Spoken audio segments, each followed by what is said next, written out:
2, 3, 4.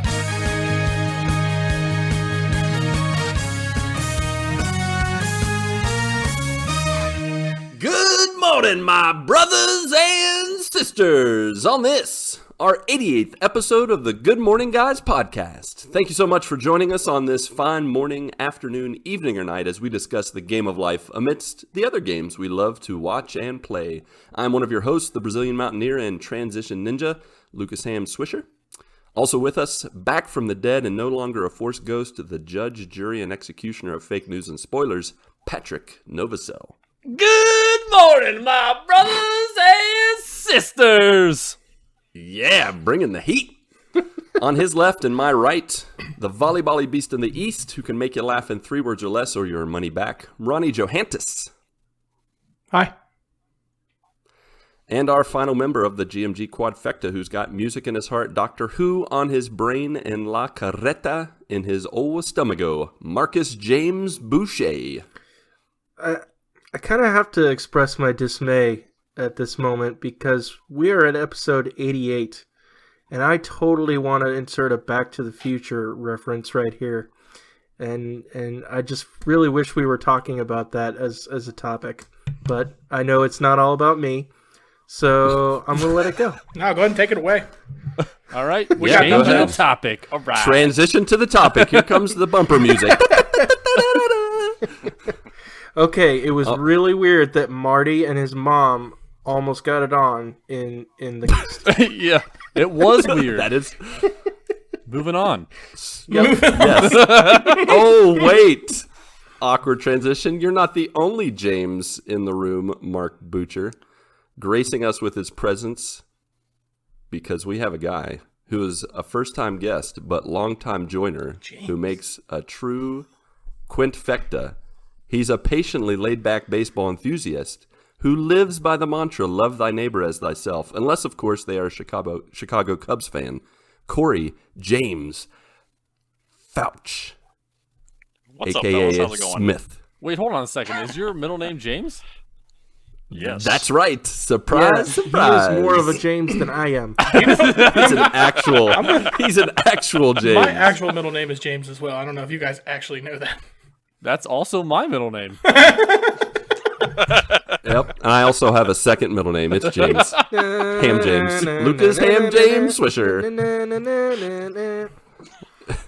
Hey, Corey. Thank you so much for joining us, man. It is so good to have you with us tonight. Well, thanks for having me. I appreciate it. Yeah, man. Before we jump into some housekeeping and updates, could you tell the joiners a little bit about yourself, what you do for a living, marital and kid status? Maybe since you're a truly OG joiner, how in the world did you get into our show? Like listening to us and all that. Yeah, jazz. and why? Okay. And why? Yeah, Ronnie always wants to know why in the world people listen to our show, so it's good that you just get that out of the way and tell us right here, right now. Well, I'm from Missouri, right smack in the middle of the U.S., obviously. I'm married. I have 3 kids, all boys, 7, 5, and 3. Nice. I'm working through my 4th year as a plumber. God here bless in the city you, that sir. I live in. A journeyman. So, yeah. yes, getting there. I discovered the Good Morning Guys podcast. I'm trying to think back here. It was like almost 60 episodes ago, I think. Yeah. I was looking for new shows to listen to, and Zach Ald from Cast Junkie said, "Oh, hey, you should really listen to the Good Morning Guys. I think you'd like them." So I gave you all a listen, and that's when I got into the madness and been listening ever since. Nice. And Yeah, the man. rest, they say, is history. That's awesome, because I feel like we were garbage back then, too.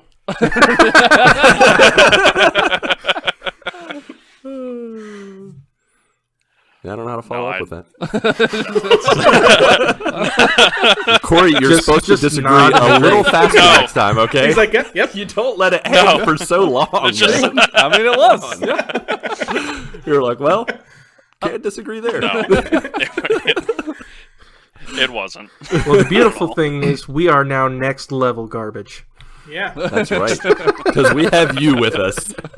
Thanks for joining That was us. not what I was trying to say. Marc with a passive-aggressive jab. And Corey was never on the show again. Oh, Corey, we can't hear your voice. We lost him. Wait, let's try to reconnect that. All right. Well, Corey, you know the drill for the most part. We usually start the show out with some updates, but before we do that, just wanted to cover 2 quick housekeeping things. First of all, podcast reviews. We currently have 38. We really want to get to 50 by the time we reach episode 100, here in about, give or take, 3 months. And I think if we can get to 50 episodes, Corey, I think you could do something crazy with us. Would you be game?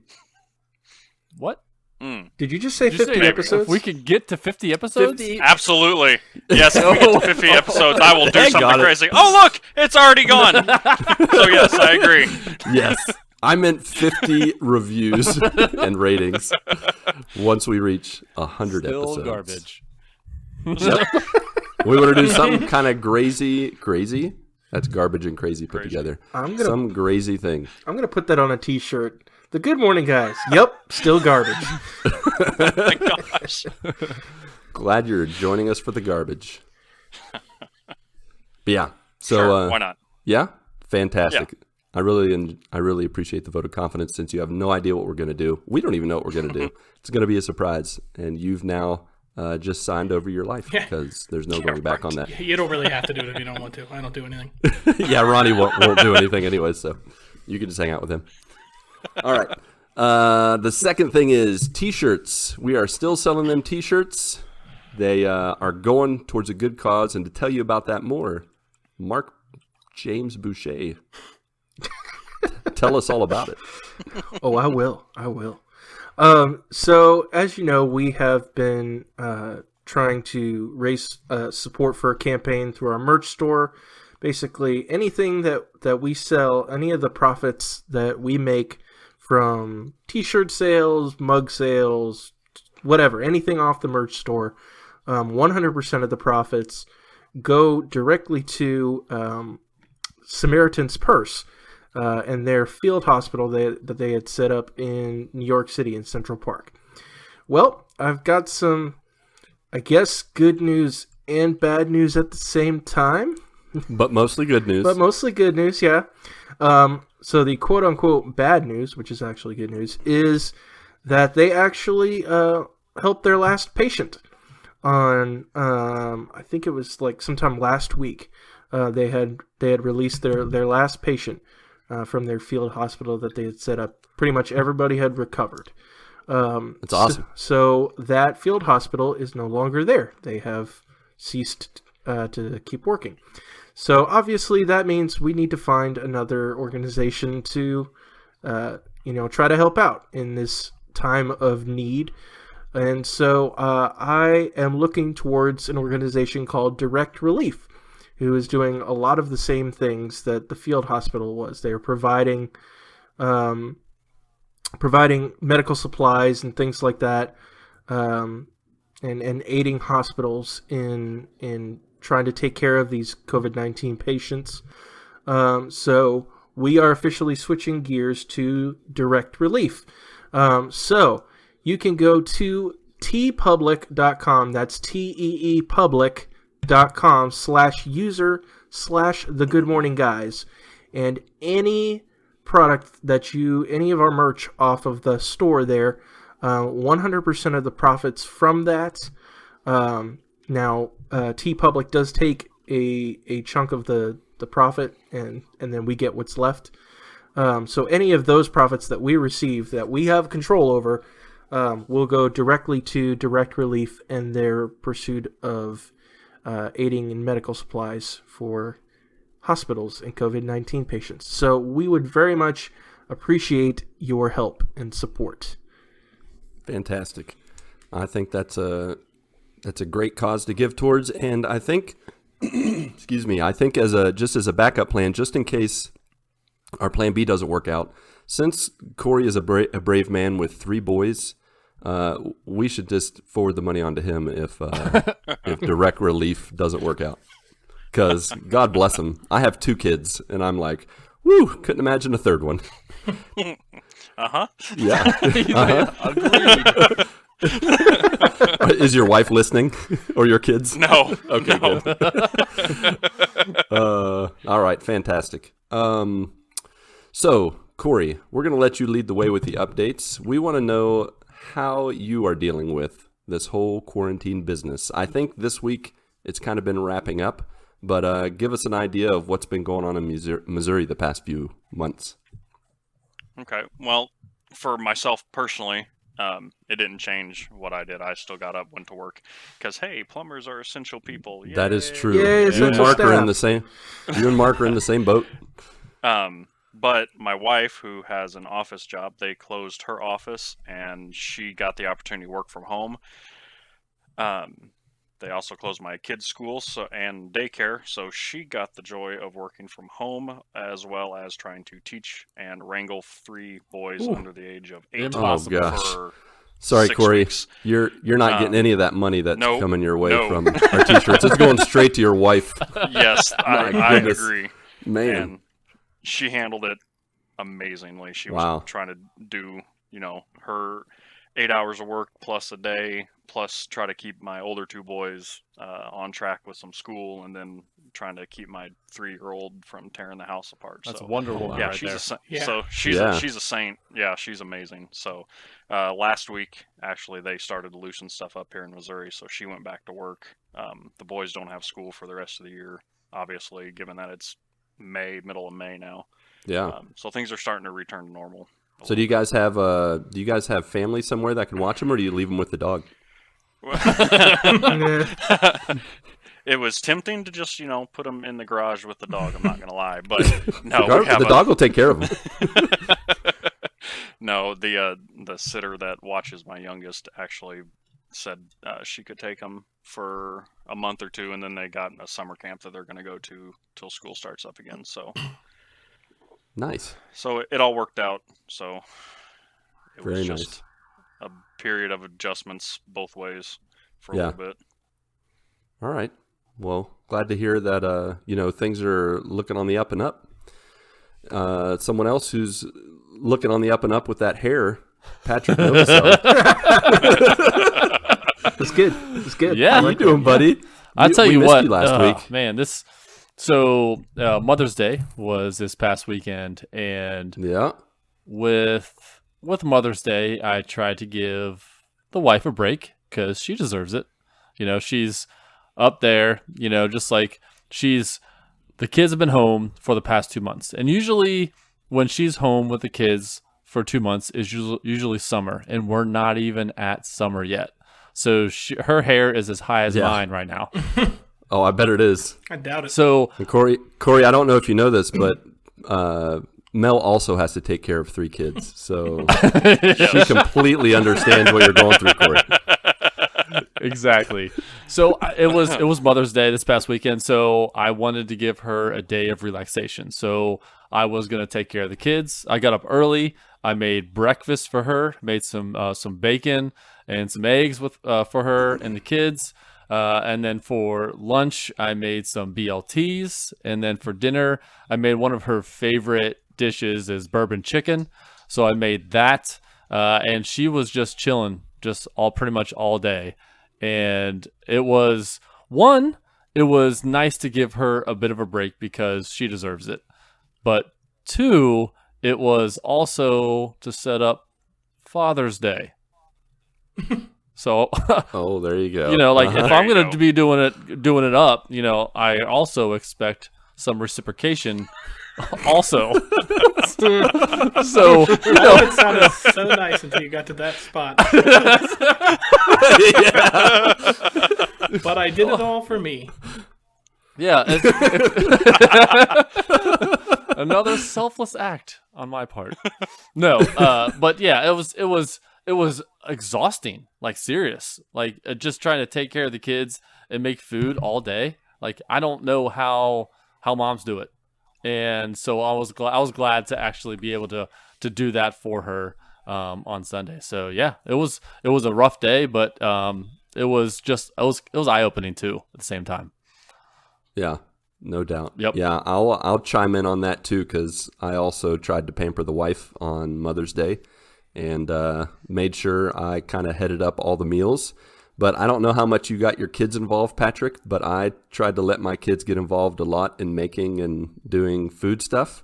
Yeah. And I will have to say there were tears, and there was a little bit of a drama. And at one point, my daughter stormed up to her room because she was upset. Ooh. Why? Because you wouldn't let her do things that mom will let her do, or? Well, no. So we did a couple things. First of all, we made breakfast cookies, and Oh yeah, these that makes breakfast- me mad. No, I didn't get to the mad part. Quit jumping ahead in the story.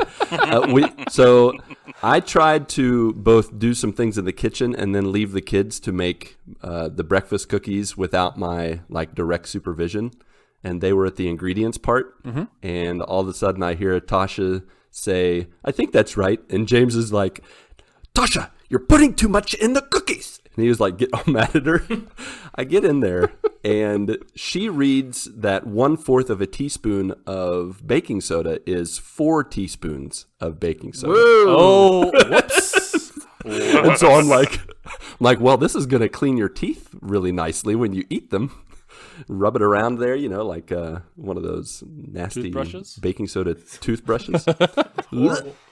And so I can't say that I immediately reacted very well. I was in shock that because this girl is 10 years old. She has covered fractions for this entire year. So the fact that she read 1/4 as 4 teaspoons, I was like, girl, you know better than that. And so I might have been a little irritated, we'll say. And so she did not enjoy that tone from Dad, and she was like, "I was doing my best," and then storms off to her room and is crying. And I'm like, "Hey James, let's you just hang out right here." James is just looking at me like deer in the headlights, and so he's like, "I don't know what her problem is. She screwed it up." He didn't say that, but that's what his eyes were saying. And so I went up and talked to her, and I came back down. We had to triple the recipe, but it worked out, and we've been living off of breakfast cookies since then. But yeah, Mother's Day was a blast, to say the least. Nice. Yeah. So Ronnie, how about you, buddy? Did you show your mom some love? Maybe mail her something, write a letter. And, Actually, it's going to get to her eventually. So I did buy her a gift. I did not see her on Mother's Day. So Elizabeth found out that there was a confirmed case of COVID in her factory, basically over the weekend. Uh-oh. And I guess they're still discussing what they're going to do, what that kind of means for them. So we pretty much are on a 14-day quarantine, kind of a self-quarantine type thing to wait it out. Yep. So yeah, that kind of sucked. I didn't go over to see my mom, but I figure in a couple weeks. I mean, the last thing I want to do is go give it to anybody else. So Right. but yeah, we're gonna kind of try to quarantine ourselves here for a little while and make sure that's all good before I actually go out and see her. I actually bought her something, and just in case she listens, I don't want to say what it is, but she'll enough. really like it. So, but honestly, yeah, I pretty much did nothing all weekend. I played Ark. On that, Nice. That's it. That's what There's your gaming champ. update. What I did, yeah. How many dinosaurs do you have at this point? I'm not sure. That's a lot. You've lost count? It's a lot. There's a lot of them? Yeah, Probably. there's so many that I had to build really big walls to keep them away from the house. Oh, really? Yeah, They're it's a whole herd. attacking you. No, they Wait, don't hold on really. a second. herd Do the you own dinosaurs. these dinosaurs? You can tame wild dinosaurs, and I have a lot. Probably have, I'd say somewhere around 30 tames, maybe. So 30. do you have a zoo of dragons? I'm running pretty much like a and- Joe Exotic. Dragons? Dragons? I don't know. I don't know this game. Not I know the this same. dinosaur, but there's They're dragons? all dinosaurs, yeah. Aren't dragons dinosaurs? It's pretty much like a real Joe Exotic setup, like a Nice. Yeah. Ronnie, Yes. Ron the Exotic. dinosaur You king. That's what I am. Do you have Carol Baskin in your game? Yeah. She's taking care of You those. gotta have a for you? nemesis. Yeah, so you can basically tame up wild dinosaurs. You can hit them with trank arrows until they pass out, and then you feed them to tame them up. And once they come back to, they're yours. So I mean, I have T-Rexes. Sounds like and cats. It's like a real Stockholm syndrome. It's pretty, yeah. I realized that, like, I'm a video game hoarder. Like, inside of video games, like, I hoard things. Like, I have, like, storage cases full of stuff that I'll never use, but I'm like, just in case, I don't want to get rid of that. Can't get rid of it. So, I've actually been playing a lot with Eric, with Bengalman09. He was able to... It's actually kind of cool. So, this game allows me... I was playing the whole thing, like, on single player. And it allowed me to basically host, like, a non-dedicated server and invite him to my game. So, like, when I do that, he can come over into my single-player game and play, like, alongside me. So, we've been playing a bunch together. Mm-hmm. Nice. Sweet. But, yeah, that honestly, Fantastic. that is it. I mean, there's nothing going on except for that. Fair enough. I wouldn't say it's nothing. You're getting some digital dinosaur some fun going on. You're living the dream, man, for sure. Marc Boucher, how about you, buddy? How was your week, your Mother's Day weekend? So, a lot of status quo going on this week. Mother's Day was obviously a lot less eventful than, Mother's Days in the past. Yeah. Saturday, I saw my in-laws. We got together for La Coretta, so we were able to. I was able to see my mother-in-law at least. But unfortunately, I'm still not quite able to see my parents yet. Just because my dad is a high risk still for COVID. Yeah. And so they're kind of wanting to stay cautious and all that. So Sure. So we elected to meet via FaceTime instead. Mm-hmm. So which at least I still got to talk to him and wish my stepmom a happy Mother's Day and all of that. But certainly a lot different from past Mother's Days. Yesterday we had our drive-in service. We did another drive-in service yesterday. Nice. Which went really well. And it looks like it will be the last time for quite a while we will have to do it. Because nice. Oh no. It's because it's looking like the governor is going to loosen some of the restrictions in Virginia this week. And so churches will be allowed to operate at 50% capacity. And so the elder board... Oh, wait. Oh, go ahead. Does that mean like you tell half of your members, I'm sorry you can't come this week? Basically, yeah. The next week, the other 50% can come? You have like a clicker at the entrance, and then all of a sudden you're like, oh, sorry. Yeah. Oh, cut off. 50% Church here. has a bouncer. Go home. No, so I think the way that it's going to work is basically if you're high risk, like if you have some sort of immunodeficiency or, an older person who doesn't have a strong enough of an immune system where you're at risk and things like that, we're just asking them continue to stay home, shelter in place. But for those who are able to, they can come to church. And if we do that, we're pretty much at 50% capacity anyway. So what does that look like for those people that need or like can't attend? Are you guys still going to do some online presence? We have talked about the idea of maybe live streaming our service, so that they can still watch. I still have to talk more with the pastor. It was kind of something I kind of threw his way yesterday, and so we'll talk more about that probably tomorrow and see what that looks like. Because I can certainly set all that up. It may not be some huge production or anything, but because we're a smaller church, so but I think we can set something up. And we actually just upgraded the internet at our church, which is good because our internet was crappy before this. So hopefully we can go ahead and live stream services for those who are not able still to attend. But we're flipping the lights back on, so that'll be good for sure. I think that's about it. Gaming wise, it's Apex. My Little Princess it's trophy, constantly My Apex. Little Princess pony ride game. No, none of that garbage. That's been buried. Yep. In the back after he shot it with a shotgun. Oh, jeez. That got I know dark. Marc Boucher. But you'd do that if you had a shotgun. A digital shotgun, maybe, yes. Yeah, and you had a physical copy of the game. Sure. Yeah. Yeah. True. Sure, we'll go with that. Anyway. Yep. With the right set of variables. I mean. Yeah, if you do the math right. But, yeah, I've been mainly playing Apex, getting ready for the new season to drop tomorrow. Brand new character, brand new battle pass, all that kind of stuff. There's a whole chunk of the map that's about to go bye-bye and get turned into something completely different. So RIP Skulltown and Thunderdome. So I may jump on that tonight before the update hits to see it off. But yeah, they're going to completely change up the map and everything, and they're adding all sorts of new stuff. So I'm super excited about that. But that is pretty much my week. Gotcha. Well, as you could probably guess from me sharing the story about making the breakfast cookies with my kids, cabin fever is running a little bit amok here.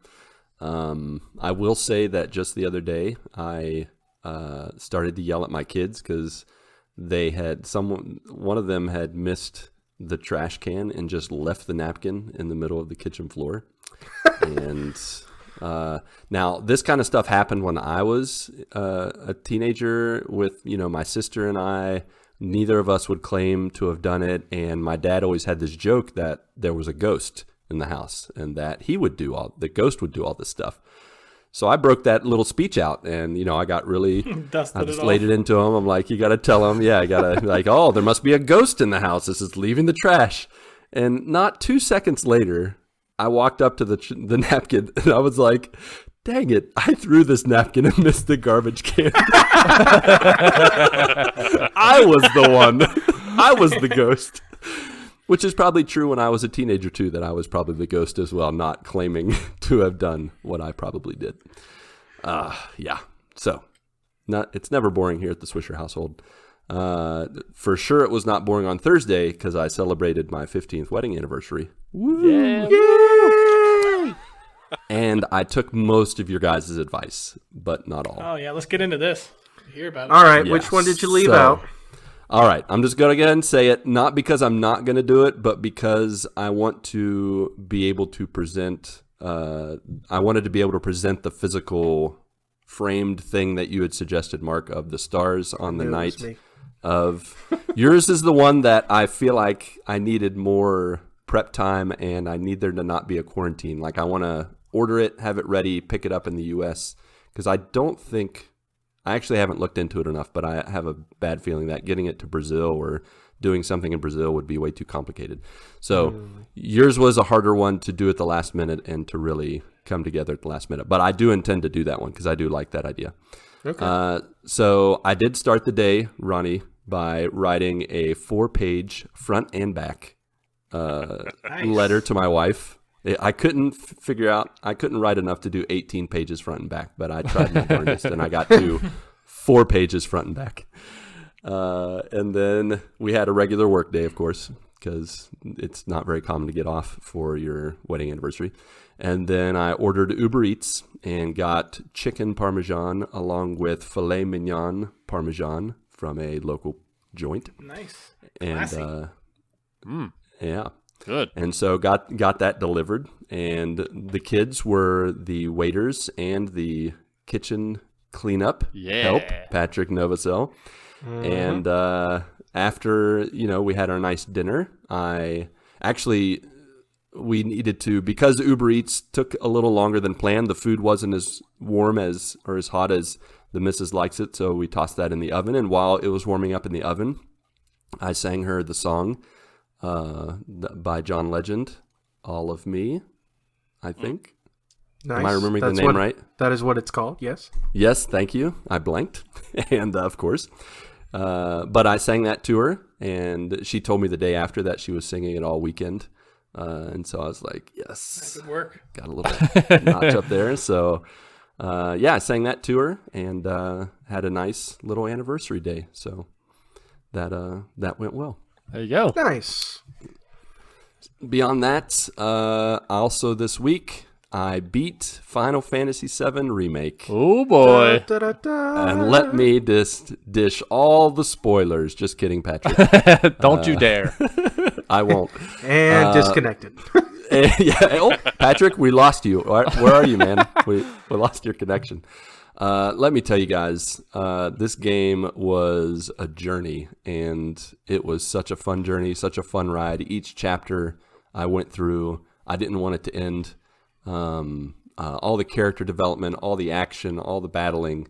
Patrick and I here in the near future, we are going to divulge and share all about it. He'll share in a second, of course, because I know he started that game this week. I did. He has a couple of things to share. But this game it's just absolutely so good and beyond my expectations. I give it 11 out of 10 whispers. Whoa. And have been loving it. It's my first 11 out of 10, but I'm Final Fantasy VII fanboy. I grew up with it. It exceeded my expectations. I'm actually I'm like right on the cusp of starting my hard playthrough. You have to do kind of like some preparation things because hard is like, so the game has like 3 or 4 different levels, and normal is normal. Easy is like super easy, and from what I've heard, hard is like crazy difficult. So I'm kind of having to do some prep to get ready, but I'm excited and ready to go. With that, I want to hear Patrick tell me something good about Final Fantasy VII Remake. So, Final Fantasy VII Remake. So, again, this is only my second venture into the Final Fantasy universe. Corey, have you played many Final Fantasies? I have played no Final Fantasies. Fair enough. Here. Whoa. Don't hold it. Yeah. Don't hold it against it. Starting this year, I'd never played a Final Fantasy. So, yeah, I played Final Fantasy 15, a couple months ago, and then Final Fantasy 7 dropped, and I'm like, okay, this is huge, so I'm going to go ahead and try it. I just played Final Fantasy 15. So, and I am in chapter 8 right now, and I like it. This is the cast of characters in this game is a million times better than the Final Fantasy 15 group of ragtag weirdos. Ragtag of weirdos. Yeah. Put it on the box.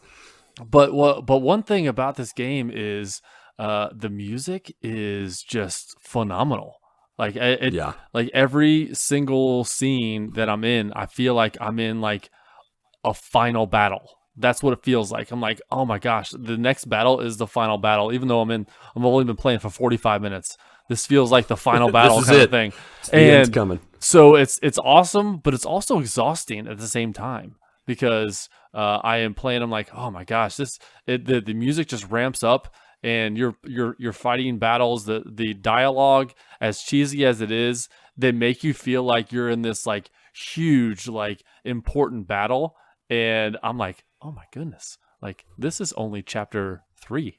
This is only chapter 4. Like I can't imagine what it's going to be like once I get farther and farther into the game. Like you ain't seen nothing yet. Oh, you're on the cusp. You're on the cusp of a boss battle that is so like, what in the world is happening? Well, right I now? heard that chapter 9 is where it's at, and I'm in chapter 8. So I'm looking forward to chapter 9. So, but yeah, chapter 9 is the turn. You're going to see some stuff in chapter 9, Patrick. I wish I could have like a live feed of your face and what you're going to think when you play through chapter 9. I will stream chapter 9 once I get there. I'll stream that. That would be awesome. Yeah, but so I've been playing that. It's been a little slow go of it. Like Marc said, I've been playing a little bit of Apex. I've been playing some WWE 2K20. I can't really put that down. So I've been playing pretty much those 3 games. But yeah, that's been my gaming this past week. Fantastic. Corey, how about you, brother? I know you're a hardworking man. You got 3 boys. I don't even understand how you find time to game unless you are like me and get up at like 5 o'clock in the morning. Do you get any gaming this week, or maybe watch a show, watch some movies with the wife late at night or something? Yeah, mostly just play on the weekends after the kids are in bed. But actually got my wife a gaming PC of her own, so we've been playing a little bit together with some family members. Nice. PC Master Race. Look out. So All hail. we were playing Stardew Valley for a little bit just to get her kind of in slow introduction into the whole PC gaming thing. Sure. Yeah. Okay. Then picked her up a copy of Fallout 76 because they released a new update, their Wastelanders update, and I wanted to give it a try. And so she's into that a little bit. And then I play Overwatch here and there as well too. Yeah. So There you go. kind of sprinkling in a little bit of different stuff here and there. Awesome. From farming to Fallout. That's fantastic. Yeah. And it's awesome to hear when somebody's checking out my digital home state of West Virginia in Fallout 76. Getting to check out them beautiful hills of West Virginia. It is gorgeous. I agree. Cool, man. That is fantastic. So when you guys are not gaming, are there any, this is just totally random question. It may or may not have to do with the transition coming up, but do you guys do any board or card games? Oh, you know I do. Is that all you're going to tell us? Yes, that's it. All right, fair enough. No. So, you know, one of my favorite card games is Exploding Kittens. Yeah, Patrick's too. I don't remember it, but yeah, it was fun. From what I understand. For that brief shining You moment, did not yeah, it understand. was your That's favorite. what we definitely know. I still don't understand. But yeah, that's mainly the game we break out is Exploding Kittens, and also I guess we play a little. The people that make that same game, they make a game called Throw Burrito, which is basically I haven't heard of that one in a while. Yeah. which is it's like dodgeball and like memory, like matching. If you remember the memory game. And instead of wrenches, you have tacos. Yes. You have burritos that have faces on them, and they are soft and plushy. I am super excited because they actually made a giant version of the game, like the cards and the burritos are huge, and I cannot wait to play that game with my youth group because I'm totally getting that. Here come some bloody noses. That's gonna be some fun times. Bloodying up your youth group, taking out youth pastor frustrations on the kids. You need to live stream that, Mark. Why don't you get this passage of scripture? Burrito in the face. I'll mark that down and try that on my boys. There you go. Yeah, man, for sure. Corey, do you and your family play any board games, card games? Got a bunch of card games. Phase 10, Uno for the boys. Oh man, a little bit more their speed. We also play a game with a couple that's our closest friends. It's called the Dutch Blitz. I was just gonna. That is so weird because I was just thinking when you said keeping up to speed, I'm like, oh, don't say Dutch Blitz. Oh yeah, I hate that game. And it breaks my mind. My wife is ridiculously good at it. And my wife is too. Makes me angry on so many levels sometimes. So many. Yes. So Oh my explain to gosh. me what Dutch Blitz is. Yes. Go ahead, Corey. Well, okay. I'm still. I have PTSD from Dutch Blitz. I can't talk about it. I mean, you can play. They have expansions for it, so I think you can play like up to 8 people, which is a lot of people for this game. So I we can't mainly even play imagine. 4. And you have a stack of 10 cards that you got to get rid of, and you can only stack 1 to 10 on colors out in the middle of everybody. So you throw them out, in numerical order from 1 to 10, and so you throw a card out. Yeah. Go ahead. Everybody's turn is at the same time, so you're not Yes. taking turns throwing the cards out. You're all throwing the cards out. Yes. Ah. Yes. Yeah. And yeah. This- And so it hurts my head after a while. Because you're trying to pay attention to like 10 different things, and yeah, This it's fun. This sounds like a game that my wife's family plays. It's called Nerds, if you've ever heard of that. Yes, it's extremely similar to that, almost exactly like Yeah, that. I have to bow out of that every time. I was like, no, this is way entirely too fast for me. I'm a little more calculated than them. They're just going at it, and it's insane. But Yeah. It Yep. is. I mean, there's at least once or twice every time that we play that somebody that may or may not be me throws cards across the table Yeah. in frustration. We used to have friends over in high school that would, for whatever reason, they would bring up Dutch Blitz. And I'd be like, you seriously want to do this right now? And one of my friends, at least once or twice a game, he would hit his hands on the table and be like, everybody just slow down and give me a second to think. And it's just like one of these games that just is like, it is not made for men. We can't split our thoughts through all the numbers and everything else. It's not worth playing a game if it's going to split the family or friends apart. Exactly. Jeez. Patrick, Ronnie, you guys got any board games, card games that you and your family like to play? We play like Candyland, Battleship, Life. But I tell you what, the game that I love to play is euchre. And whenever someone says euchre, like you see people's eyes light up and their ears perk up and they're like, exactly. You like euchre too? Let's go. You know, like it's not a lot of people play it, but when you hear someone who knows and likes the game, then you're like, all right, we're playing it now. Everything is shoved aside. We're playing euchre. Yeah, I actually the same exact thing. So we actually, when we play volleyball, there's always like there's always like a table or two off to the side, like playing euchre while people are waiting on games and stuff to go. Nice. I love that game too. That's a popular table. Yeah. I think the game we play the most is not necessarily a family friendly game, but we play Cards Against Humanity, like when I have some of my buddies over and stuff. And it's definitely a game for adults, but we have a pretty good time. And I wouldn't consider us adults either, but age wise, we are adults. but yeah, we always have a good time with that. Nice. That was a game that euchre, going back to euchre, that was a game that Mindy and I bonded over, and it was a game that my family had played for years in my family that lives in Ohio. And for sure, Mindy and I got obsessed with that game. Speaking of obsessed, my son is obsessed with a card game. You thought I was transitioning, but not yet. And during this quarantine, now we started out with Phase 10. Corey, you mentioned that game, and I also have a bad history with Phase 10. I once got caught in Phase 1 for, I kid you not, 7 rounds. I was stuck in Phase 1. I wanted to kill myself. I wanted to cut off my arm and be like, just let me pass to the second phase. I'll give my arm. Please. I hate that game. And my kids also do not like that game. After one round of Phase 10, the kids were like, can we not play this game ever again? I was like, okay. Burn it, kill it with fire. Exactly. They wanted to take a shotgun to it. Just like Marc did to the Princess game. But last week we introduced them to a game that is a version of Skip-Bo. I don't know if you guys have heard of Hand and Foot. That's a disease. That's what kids get from foot and mouth. It's not good.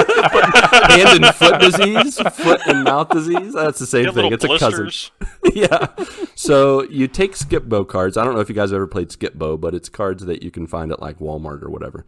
And Hand and Foot is a game that Mindy's parents played throughout the years, and we introduced it to our kids one night. And I kid you not, my son is obsessed. And I know he's obsessed because every moment he is not doing distance learning, every moment he's not sleeping or eating, he just looks at me like that side eye, He gives that little smile and he's like, Dad, hand and foot, hand and foot. He is literally obsessed with it's kind of like an old people's game. It's not action packed, it's not fast. It's just like everybody has their pile of cards and they collect so many cards and that's it. It's really laid back. And my son is obsessed with it.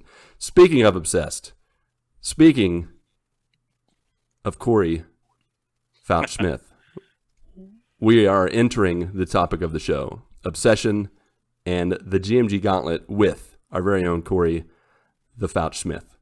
So are you ready? Yes, let's do it. Let's get into it.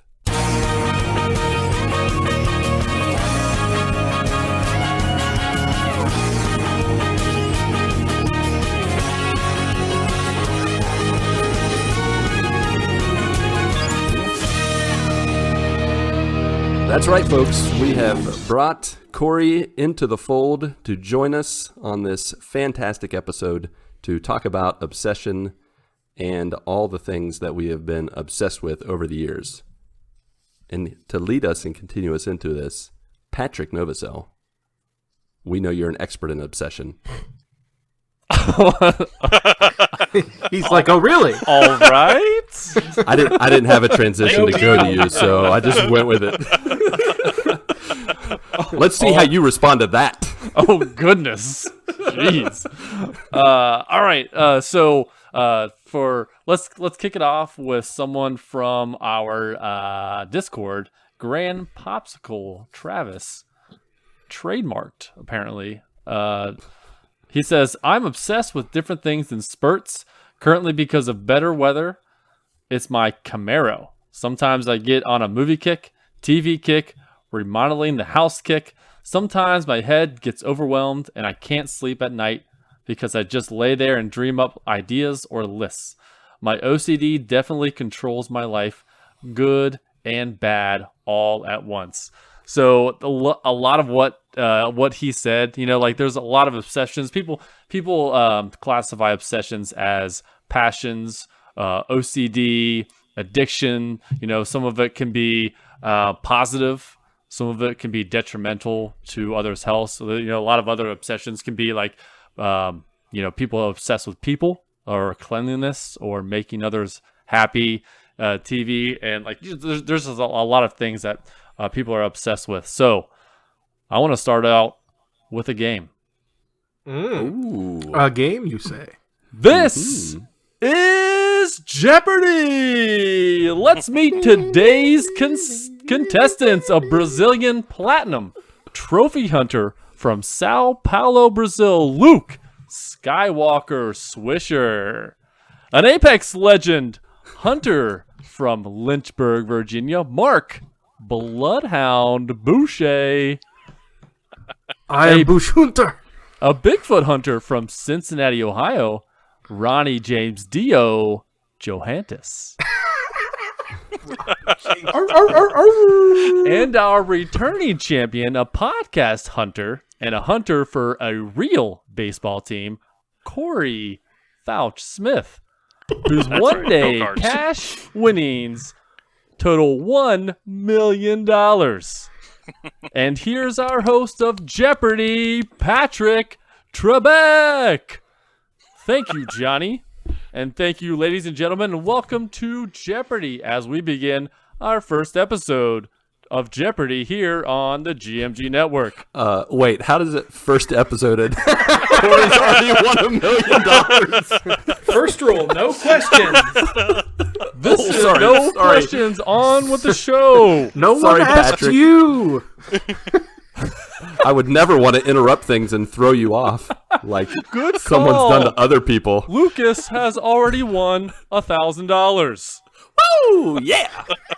Our game will begin a little differently from what you are accustomed to. Since we do not have buzzers, the first person to buzz themselves with their mouths will get to answer the question first. How do you buzz yourself with your mouth? Also, each correct answer or closest answer will give you $100. With a wrong answer, you costing $0. Is there real money on the line here? Or is this all You fake? had no idea math would be involved, did you? Now What? I am afraid. If you're ready I to was go, petrified. let's do it. Good luck. Now the categories. The first category is food. Next to that is video games. Third is phones. And lastly is money. Lucas, you are Yes. up first. Choose Fantastic. a category. I will take video games for 1,000, Patrick. Also, it is only for $100. Okay. I'll rephrase Remember. that. Right. And so video games for $100. That's what I said. The answer is, this is the average length of time the average gamer spends playing video games each week. Lucas. 8 hours. What is 8 hours? That is wrong. Anybody else? Marcus. I had a stroke over there. 40 hours. That is also A wrong. week? Yeah. Ooh, turkey buzzer. James Dio. What is 3 hours? That is not even close. Those are rookie numbers, man. I said average. I figured it would take you the have a crazies chance. and the nobodies. 20 hours. What is 20 hours? Corey, you have got it right on. It is 20 hours per week. It's crap. Still We bring rookie on somebody numbers. and they just tear us apart in these games. $100 to you, and you have control of the board. Next category. Food Your for 100. choice. What did you say? Food for 100. You gotta stop talking, Patrick, and let him talk. I am the host. I am supposed to talk.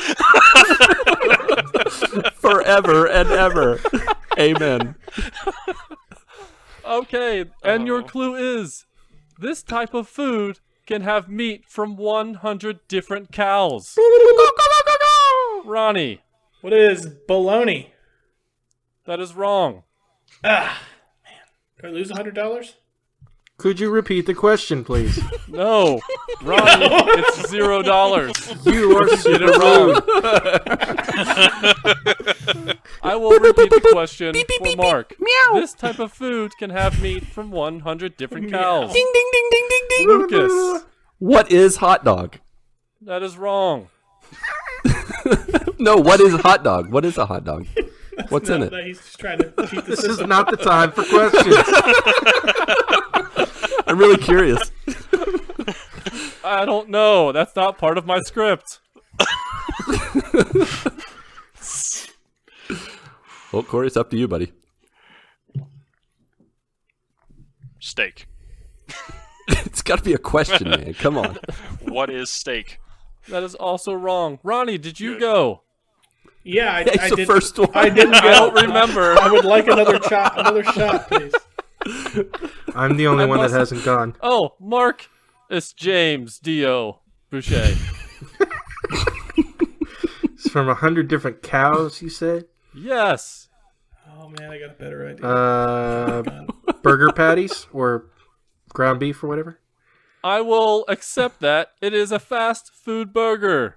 Hey! 100 different cows. That is gross. Disgusting. Yes. Mark, you have control of the board. We have phones and money. Let's do phones for 100, please. Patrick Trubeck. All right, and the answer is an average person spends 3 hours per day on their mobile device and receives this many notifications a day. I don't know who that was. I'm guessing Lucas. What is 200 notifications? Per day? That Yep. is probably mine, but not close to the average person. Fair enough. Mark, Let's say 40 notifications. you What are is 40? closer than 200, But but still not wrong. right. Corey, Ooh. 75. What is 75? that is also closer, but wrong. Ronnie, What is 100? I said closer. You are farther away from the answer. You're farther away from the answer. Corey, I want to hear Corey's shaft buzzer again. Bow, bow, bow. Corey with the shaft buzzer has gotten the closest. It is what is 63 notifications. Corey is up on the board with $200 and has the last category, which is money. And the clue is, according to a survey, more than 1 in 3 respondents have borrowed money from friends and family in the past 12 months.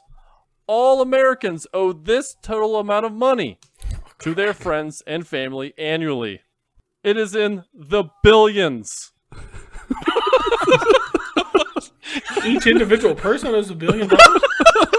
I said all Americans owe this. It's a total Altogether? amount of money. I think I heard Ronnie first. Not sure. You're all frozen on my end. What is Suck It Trebek? I'm going to have to ask you to leave. Luke, Who is your mother, Trebek? you are also going to join Ronnie in the back of That's how your mother parking liked lot. it.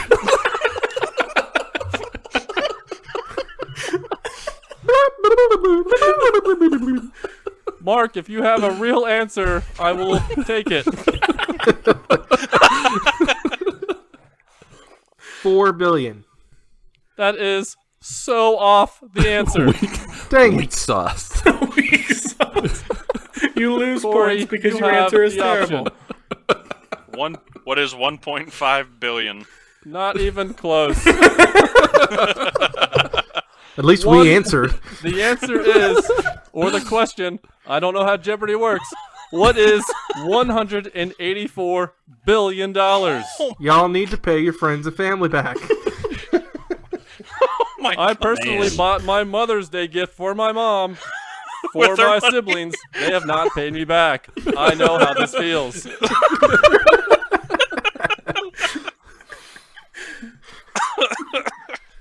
All right. You totally need to send that in a text to your family and be like, you're contributing to this. I hope you know. What are your siblings' names? It's Scott and I'm not telling you. Mooch. fine. What are you? you're still super rude. There's Smooch, and who else is there? Don't you dare do my voice. I'll do it as much as I want. All right, now we are on to Final Jeopardy, where you can wager your total winnings plus $500. Again, you had no idea math would be involved. You should have been paying attention. I hate you for making me do this. And Wait, the who won that Final question? Jeopardy category is sports and stats. We are dealing with sports and stats, everybody, so here is your clue. Well, I'm I'm out. talking about. This is the all-time winning record in percentage for the St. Louis Cardinals at the Cincinnati Reds. Oh no! You have 10 seconds. Good luck. Lucas, you are on video chat. I can see you on your phone.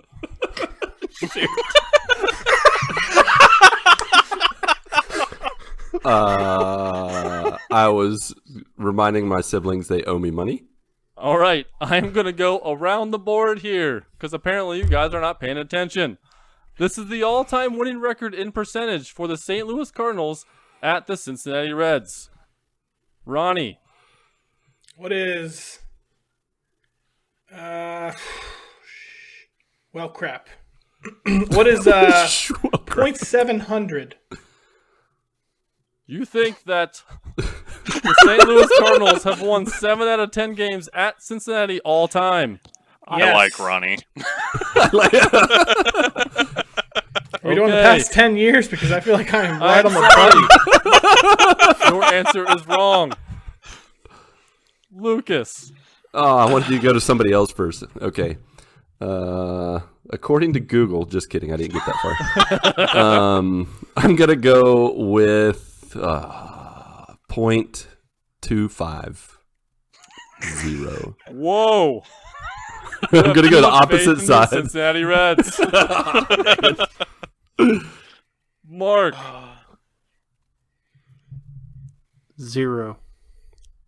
I hate jeez. you. And Corey. You're welcome. What is 51%? You the are the games. closest. It is, what is 47%? That means the Reds are better than the Cardinals. Wait, do you hear that? Oh, that's right. I can't hear that over the 11 World Series rings that we have. I don't even know that what those concludes are. Jeopardy. TMG Network. That concludes Jeopardy and Corey's stint on the show.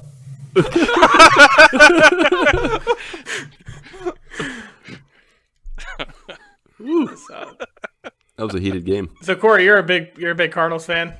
Oh, yeah. I gotcha. My stepbrother lives in Eureka, him and his family, Okay. and they're diehard like Cardinals fans. Yeah. Um, Yeah, I'm third generation. My grandpa and my dad were both Cardinals fans. Are both Cardinals fans. Yeah, I so gotcha. It's kind They of all- hereditary. They all have like murals of Stan the Man on their walls and stuff. Oh yeah, Bob Gibson. All those guys. Yeah, it actually kind of sucks this year. And I'll honestly, like, obviously we've been bad. Like, I want to say since maybe 2011, 2012, pretty much. Mhm.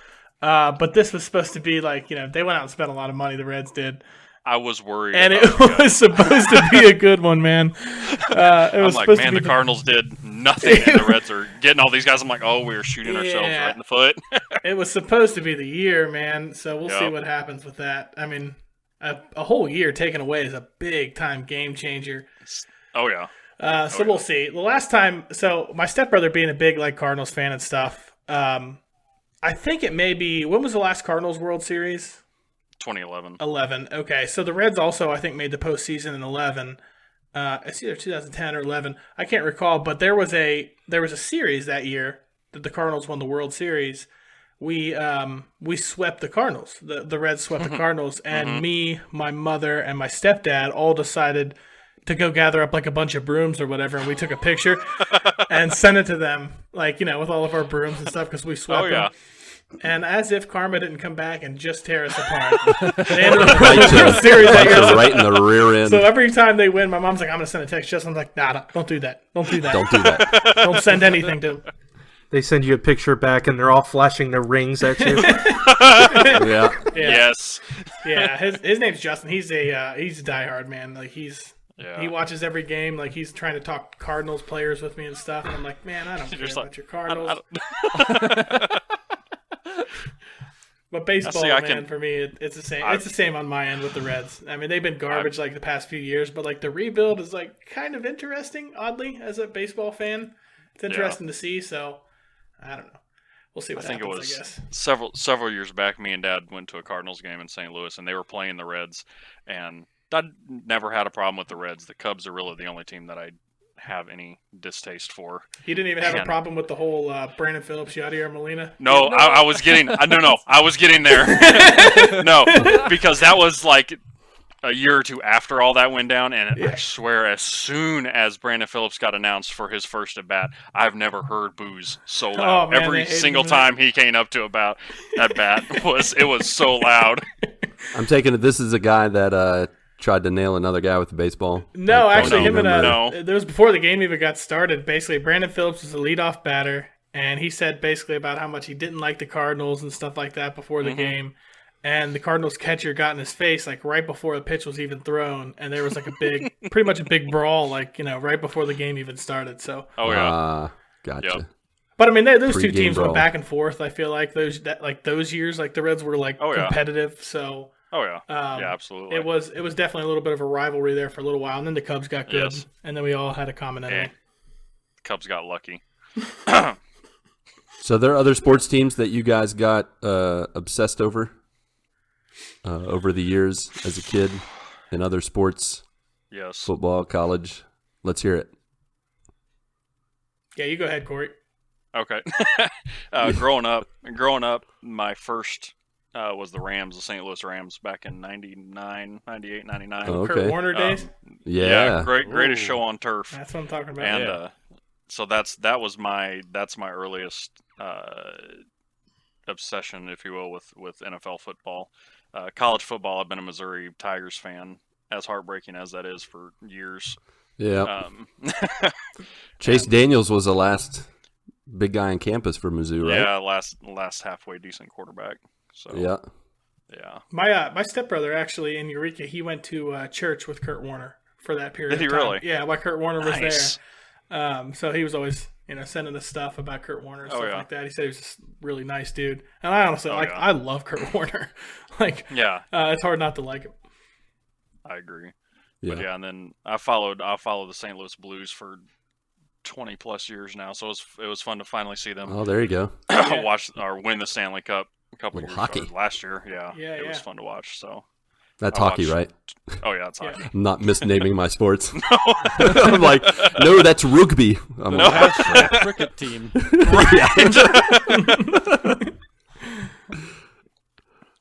So yeah, back in the day, I was obsessed with two teams, which I'm pretty sure in the late 80s to mid 90s, 50% of the U.S. was like me and obsessed with the Chicago Bulls and Michael Jordan because they were just I like, wasn't even from Chicago. And I know, right? Yeah. And it was just like, I was obsessed with the way Michael Jordan played, the way all of that stuff went down.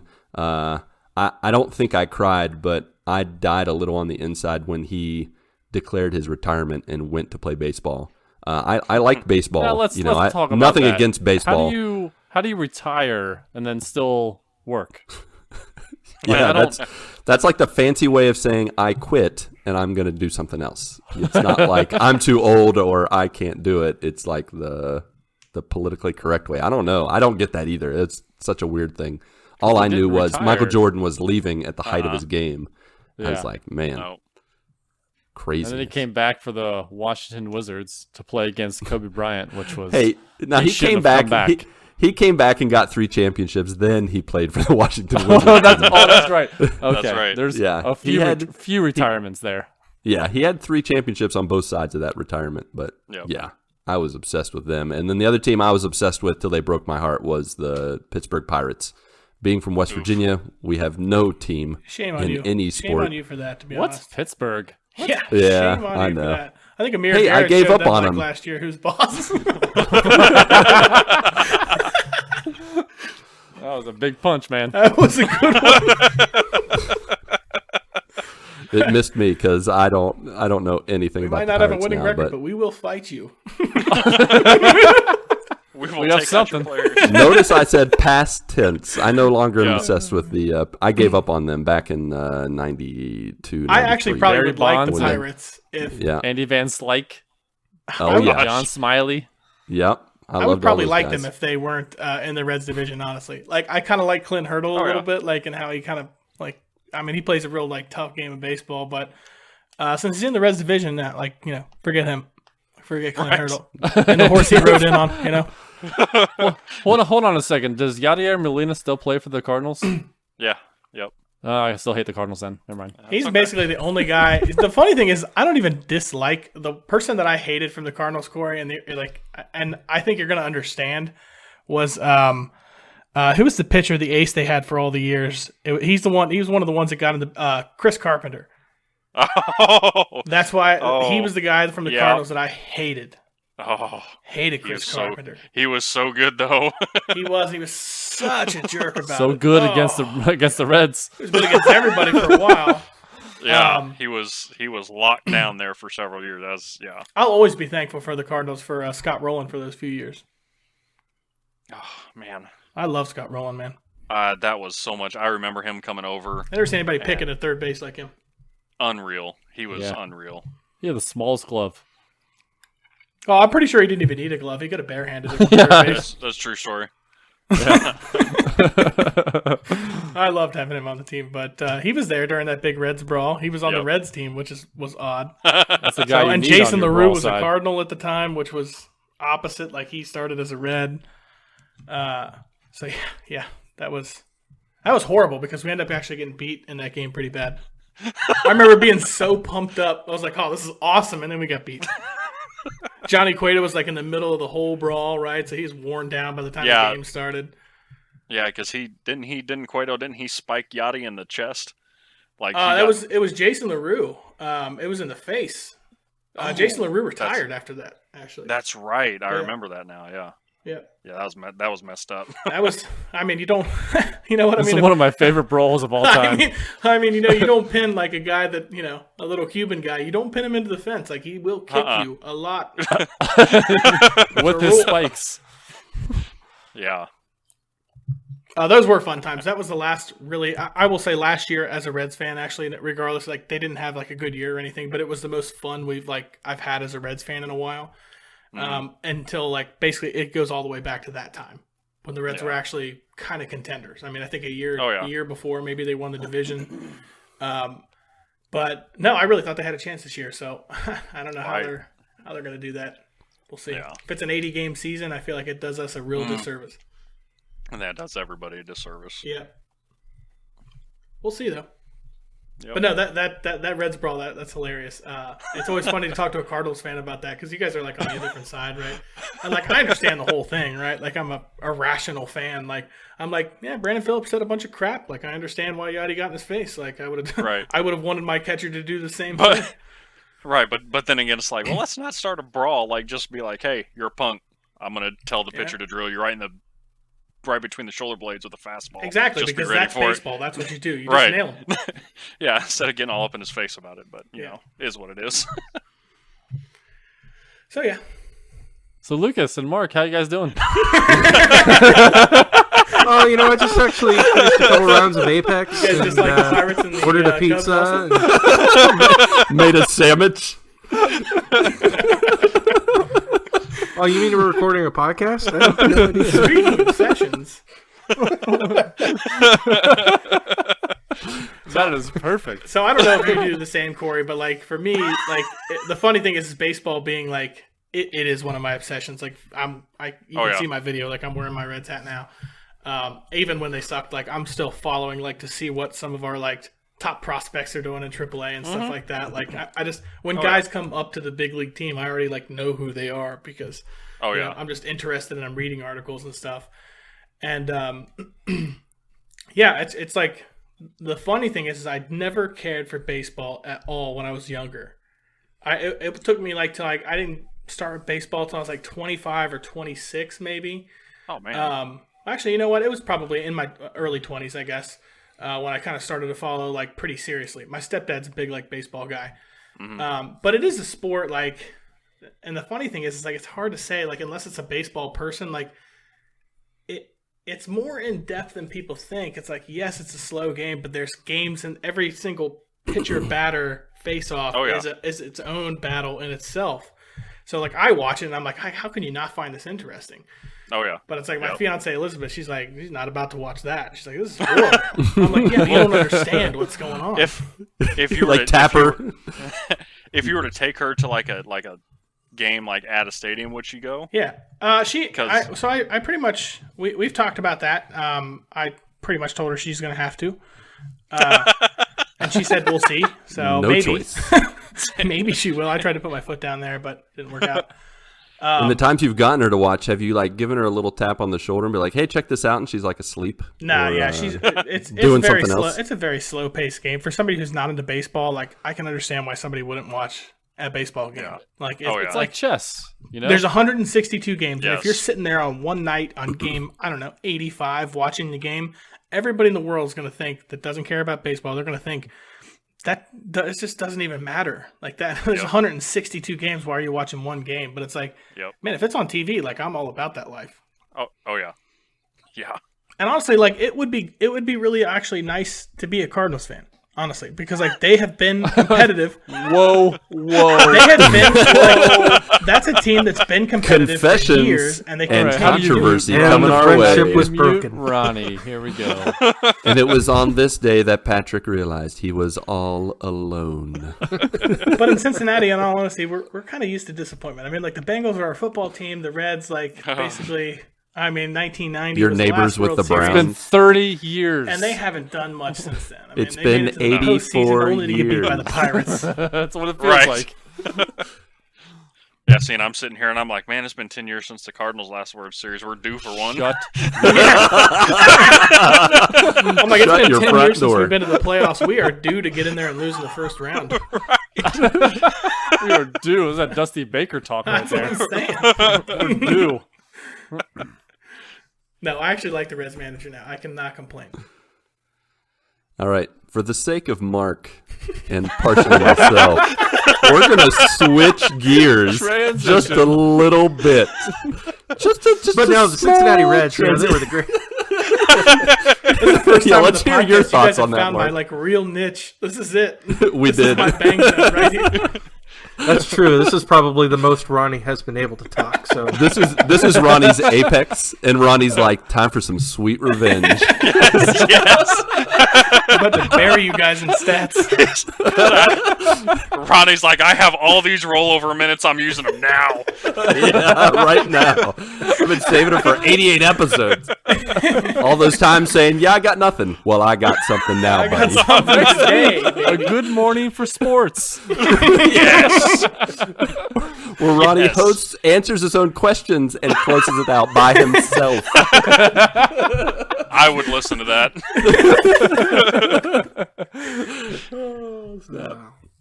if you listen to the podcast like early on, I actually used to give like updates. I would even give like Reds updates, like kind of sprinkled in there. Some of like the first, like maybe it lasted for 10, 20 episodes or something like that. And it's like, yeah, they suck.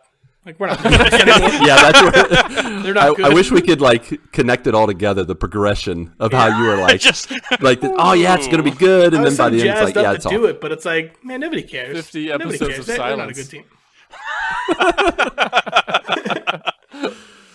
Whew. All right, Mark, this is your chance to ask Corey any question about the St. Anything Louis other than Cardinals. gosh.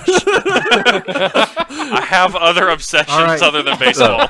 here's my question. Let's Can hear we it. stop talking about the St. Louis Cardinals? And the Cincinnati Reds. You got to say both. You got to say both. All right, Mark. Toss a question to Corey. You got one. I know you got 5 of them, so let's hear it. Oh boy. Oh, You're do I have prepared. questions? I You're didn't prepared. know. Yeah, you do. Are you sure? Are you serious? You don't have questions? Okay, well, since You're you say killing you me, have other Smalls. obsessions, There you what go. are your other obsessions? Well, the 2 other ones right now would be computers, as in building them, parts, watching prices, and all of that. I do that a lot. I'd have a build that I'm happy with, but I'm always looking at prices and the new parts that come out, so it's something I follow pretty close for no other reason than just to do it. And then probably the most prominent one that has kind of sort of taken over my life recently would be the whole podcast thing. Obviously, I don't have a show, but I listen to a bunch of different podcasts, and part of I help out with the Cast Junkie server, podcast server, which is a great place, which is one of the reasons I found y'all in the first place. Yeah. So it's just kind of, that's what I spend a lot of time doing now. So Gotcha. Yeah, you're a supporter, and we are thankful for you supporting our podcast as well as other podcasts. Yeah. Yeah, I think my biggest obsessions right now, obviously, gaming is one of them, specifically Apex, obviously. No way. Shocker of the century! shocked, I tell you. I don't believe you. But yeah, just to the point where like I watch all sorts of different YouTube videos on tips and tricks of how to play the game and highlight reels and stuff like that. I follow Twitch streamers that regularly play the game, streamers like Vis and Staycation and oh shoot, his name just left me. Bill Nye Yep. the Science Guy. Yep, totally Bill Nye the Science Guy. Yep. But I follow a bunch of Twitch streamers that play the game. I'm interested in like there's a particular guy that data mines the game frequently whenever there's new updates. Yeah. And all that kind of stuff. And I'm interested in the lore of the game and all that kind of stuff. Like a lot of times when I go to sleep at night, I like to have like the TV or my phone playing something. And so a lot of times it's usually somebody playing Apex. No way. Wow. That's awesome. Living, eating, and breathing it. Yeah. So, yeah, I absolutely love the game for sure. I'll tell you what, your obsession with Apex, because I like Apex too, and you send me texts of like updates or things that are coming out, or like the data mining that you find. Like I find it very, very interesting. So I really appreciate those texts. But yeah, like I'm not as obsessed as you are, but the things that you send me, I'm like, yeah, this is really cool. So maybe I am obsessed. I hope so. I'm an influence on you, maybe a little bit, but yeah, that's probably my biggest thing, and obviously, nerd culture, all things nerd culture, like comics and movies and stuff like that. I regularly follow all of those websites that talk about all the things going on in the comic book world, superhero world, sci-fi world, all that kind of stuff. That's like my morning paper. I pick up the comic book websites and look at that kind of stuff. I super into all that, and I've been pretty much a fan of stuff like that for my entire life. And I've actually gone through several different phases where it's like I can remember like the era of Power Rangers, where that's literally everything I had was Power Rangers. Yeah. I told you guys like one year for Christmas, like I got action figures, movies, bath soap, blankets and sheets. Yes, Power Rangers bath soap. That's right. You know what I need on my body right now? Power Rangers bath soap. Yeah, there's nothing you can't power up till you're smelling like a Power Ranger. Yep. I mean, after you get into all those battles, you gotta. Yep. Now, Mark, didn't you say for a complete year you were the Red Power Ranger? Like, yes. you wore the clothes. You were constantly like just all of a sudden like punching people, hoping sparks would fly off of them. Yes, I was definitely like, because that's what happens when you punch someone. It sparks. Yep, sparks. Yep. When you punch material, like clothing material, sparks Onesies. fly. Yeah. I love yeah, Power basically Rangers. Onesies. Here, punch my onesie. See what happens. Come on. Watch the sparks fly. Gosh, I got an itch right here on my shoulder. Scratching that itch again. But yeah, it's like I can look at it in like eras of like obsessed with Power Rangers, and then after that it was Pokemon. I had Pokemon everything, the video games, TV show, all that kind of stuff. And then it was Dragon Ball Z after that, where I had to have all the VHSs of the episodes and had action figures and all that kind of stuff. So I tend to have a little bit of a, I guess, obsessive personality. When I get invested in something, I get invested in it. Mm-hmm. I know how that is. All in. Because that's the way I am with wrestling right now. Oh gosh. Yes. Here we go. I was into wrestling like I was all in back in '96 through like '99. So pretty much like I would say 7th, 8th grade through like sophomore year in high school. That was like the heyday for me. And I don't know what it is, but I just got right back into it.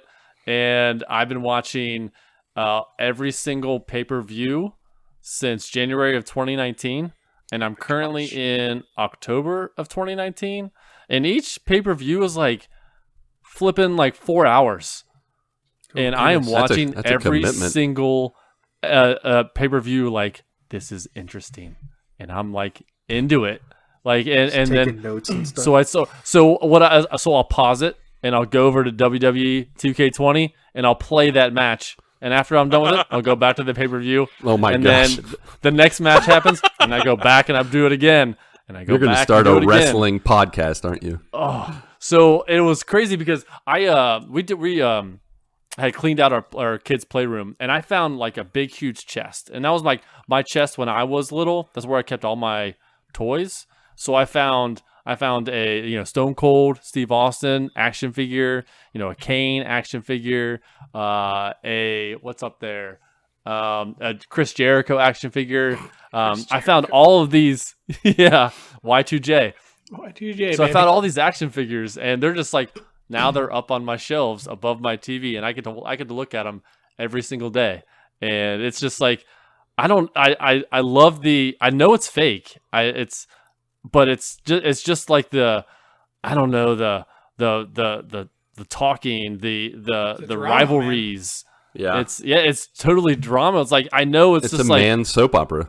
It really Oh is, but they're It also and it's funny because as I'm watching it, my kids are coming in and they're like, "What are you watching?" I'm like, and Clark sits down for a half hour or Claire sits down for a half hour. So now that they're like they understand, they've never watched it before because I've never watched it since they've been born and I've never been into it. So now we start doing power bombs to each other on their bed, the DDTs and the Nice and the suplexes and they think it's and Clark and got the out of line. I did the Stone Cold Stunner. Doing a choke slam to a 5-year-old is so much easier than doing it to a grown man. It's so satisfying.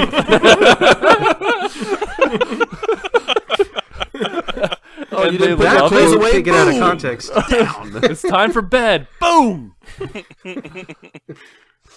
Wow, They pin them 1, 2, 3, and they go to bed.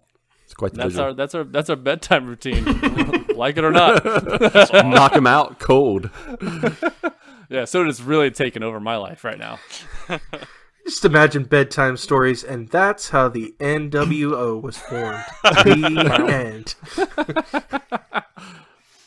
Oh man, that really brings to mind, you guys just mentioning your different obsessions, and especially with Corey mentioning how he's really into building computers and how he just got his wife's helped put her together her first gaming rig. I'm really curious to know, with all the things we're obsessed with and addicted to, whatever that we focus on, how really involved our partners, our wives, our fiance, whatever, in what we're doing. And I feel like there's like two realms. There's the one realm where Corey has found a way somehow to get his wife in on it. I mean, she has her own gaming rig. She's playing Fallout 76. And then there's Patrick, that I can only imagine Mel's face every time you either like, oh, he's downstairs with his wrestling, or you like go to suplex her and she's like, don't even. So, like, I know. So true story. Let's hear it. It was a couple nights ago. I throw on another pay-per-view. I mean, I've been watching 4 hours of this almost every day for, I don't know, like, it's been 3 weeks, so it's all the time. On top of Final Fantasy VII. I turn it on, and all of a sudden she just gets up off the couch and starts walking away. And I'm like, where are you going? She's like, I can't listen to this anymore. All right. Fair enough.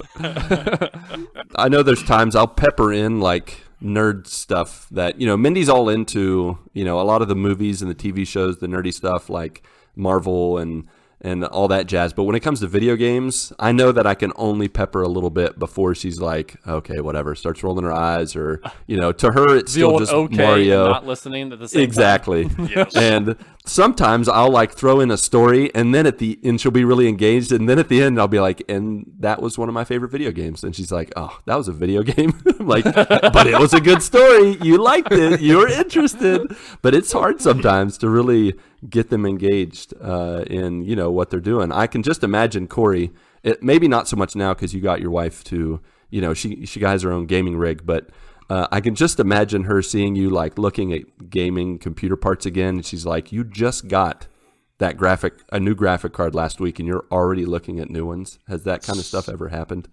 Uh-huh.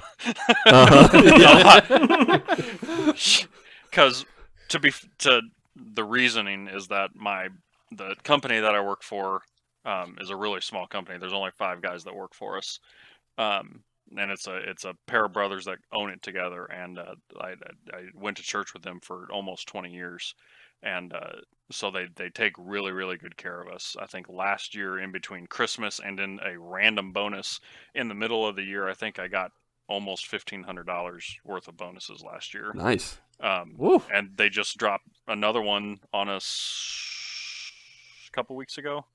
Awesome. My boss is just like, hey, can I talk something for you? I'm like, yeah, sure. What's up? And he's like, well, we were just going over stuff. And he's like, and Mark and I decided that we are going to, give you, he doesn't, obviously they don't tell us what they give everybody else, but he's like, we're going to give you a $500 bonus on your next paycheck. I'm like, okay, thanks. I will not argue with that. It's that. So Mark, then Mark, then I looks go like we're and- going to have to find another person to send our T-shirt money to. I don't think we can send it to Corey in good conscience now that he's told us that. But then I start looking at other stuff, and it's like I could get a better this or a better that, and she just kind of looks at me a little bit. But to be fair, with part of this one, since she had some really not great monitors for her build, so I bought her a nice monitor. There you go. For hers, Yeah, you're kind of like Patrick. It's like, yeah, I'm giving you this, so then later when I need to get my new part. It's like when Christmas rolls around and that bonus is like twice that, you can't say anything about what I'm about to get with that money. yeah. It's funny that you mentioned that because I have so I've been really into the game called Ark for the past few weeks, and oddly enough, like my fiance Elizabeth is into the same exact thing. Like she has been like more, like pretty much more diehard than me, right? Like she's sending me like Ark videos during the day or whatever. Or like, hey, did you know this or whatever? And she had like her computer I think was like 8 years old or something like that. Oh gosh. Yeah, it was it was a built computer then, and she started to play Ark on it, and it was really slow, like glitchy, chugging along. So she's like, I really want to get a new computer, and I really want to have a new computer built, because like she's not gonna like get in there and like build her own computer, just like I'm not. I don't know anything about it. But my buddy Chad, like all my friends pretty much are nerds. And it's like what they like talk about. They're getting into arguments over like what's the better like processor and stuff, and I'm like, yeah, like how much is this going to cost, and is it going to work? Is really, is it going to work without like just lagging around? Is the graphics going to be good? Like that's all I really care about. Yeah. How many updates a day am I going to have to get? So she just had them basically build her a brand new computer, and she got it less than a week ago, actually. Nice. So. And, we were talking about it too. And she's like, they ask about, like, my buddy Chad recommended this monitor, and I couldn't tell you what it is. But he's like, you really should think about getting this. And I was like, babe, you need to get a new monitor. Like, don't buy this whole new system, right? And have the same, like, crappy monitor that you have or whatever. Right. And, like, the monitor was $700. It's a giant monitor. It's big, like, curved screen. Yep. And I was like, yeah, let's just do it. Let's just get it. I want it to be good, like all your stuff. But so she just got her like built computer like probably less than a week ago. So she has been That's awesome. All about that life lately. But I'll be sitting down in the living room like playing it on my Xbox, and she's upstairs like in her office like playing on her computer, and we just like yell random like Ark stuff like back and forth to each other. It's super nerdy, but it's like, it was a pretty good match. It was good. Nice. This is working out well.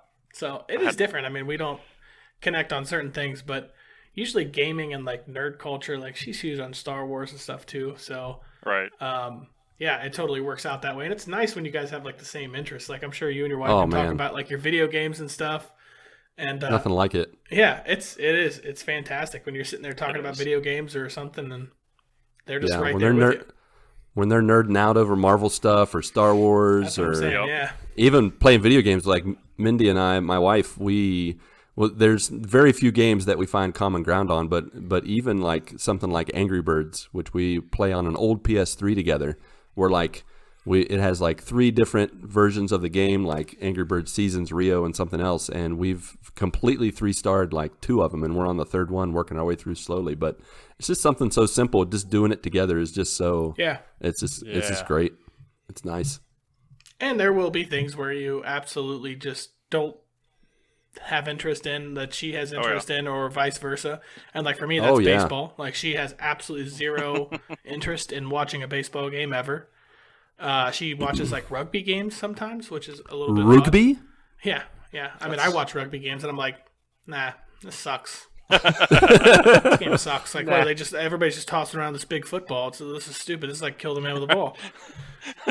Yes. But like she's into that. Like she will watch a rugby game and yell at it and stuff. But yeah, no, we see eye to eye on video games. So it's good that we have that same obsession for sure. Definitely. Bernabie Butter Teeth over on the Discord said, I've gotten pretty intense into collecting amiibos and Funkos until my wife said, do you really need that much plastic? And she killed it for me.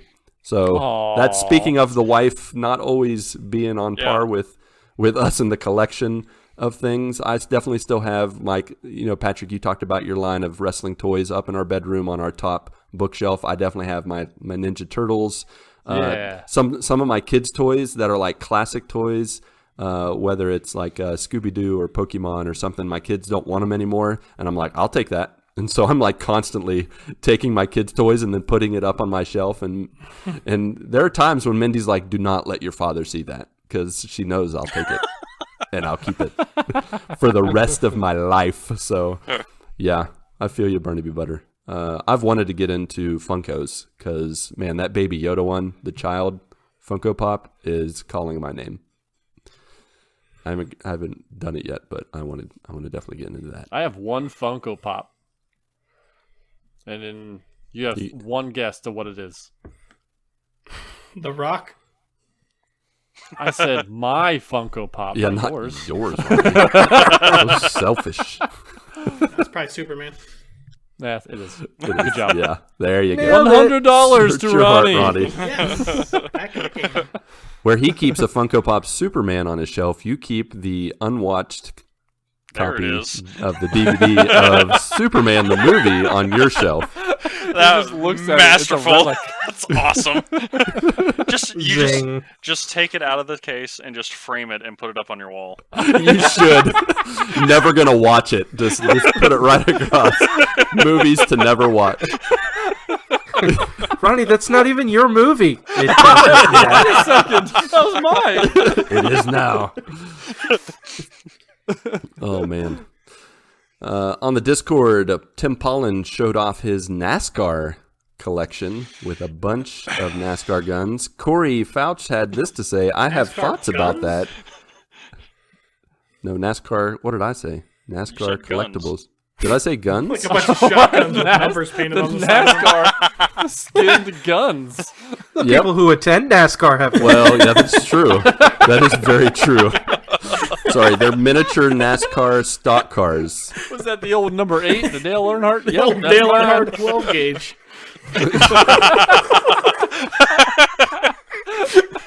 He has about 30 of them on display. 30 miniature NASCAR stock cars, not guns.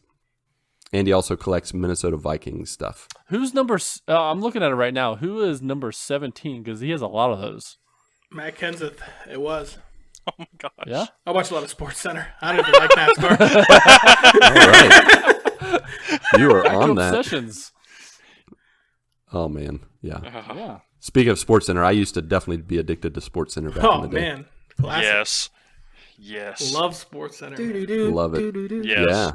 It's just the perfect setup. Oh, the nice perfect quick update format. on everything. Yeah, on 30 everything. minutes and It's you're awesome. completely caught up. Yeah. It's amazing. Why watch the whole thing when you can watch the highlights? Well. I'm just kidding, Corey. You're not as Don't take obsessed it as we are. seriously. Oh, man. The last one on Twitter. Oh, wait. Corey, what were your thoughts on Tim Paulin's collection of guns? The gun show. The gun show. No, it's. I have a friend that I'm real close with who's a NASCAR fan, and I tell him all the time. He's like, "Man, it would be really cool to go to a race sometime. Like you're literally sitting there watching guys drive in circles, going nowhere." he's like, well, yeah, and I'm like, "You know what that acronym for NASCAR is, right?" And he already knows it because I've only said it to him about 100 times. He goes, "What does it stand for?" I was like, "Non-athletic sports centered around rednecks." Oh my gosh. I've never heard that. That is hilarious. And so true. And we lost some listeners. Good job. Don't go away, West Virginia listeners. We're kin.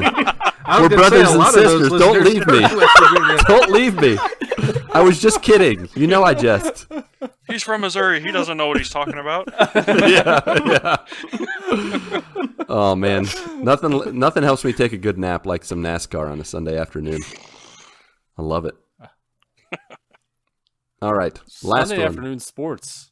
I mean, when you're Oh with yeah, golf and Yes. NASCAR yeah. and It's perfect napping sports right there. yeah. Sleep Yeah, the day sleep for days. away.